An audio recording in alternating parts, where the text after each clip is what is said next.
जवाहर नवोदय विद्यालयामध्ये प्रवेश मिळवण्यासाठी विद्यार्थ्यांची शैक्षणिक पात्रता. विद्यार्थ्यांनी 5वी उत्तीर्ण होणे आवश्यक आहे. 5वी शिक्षणाने विद्यार्थी देखील अर्ज करू शकतात. या परीक्षेत विद्यार्थ्यांना 2 तास दिलेले असतात. ही परीक्षा सकाळी 11:30 ते 1:30 या वेळेस सुरू होते.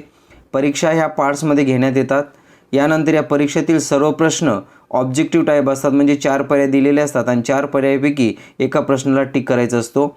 या प्रवेश परीक्षेत एकूण 80 प्रश्न विचारलेले असतात. म्हणजेच मित्रांनो 80 प्रश्न आणि 100 गुण अशा प्रकारची विभागणी असते. म्हणजे आपल्याला एका प्रश्नासाठी 1 मिनिट 25 सेकंद एवढा कालावधी मिळतो.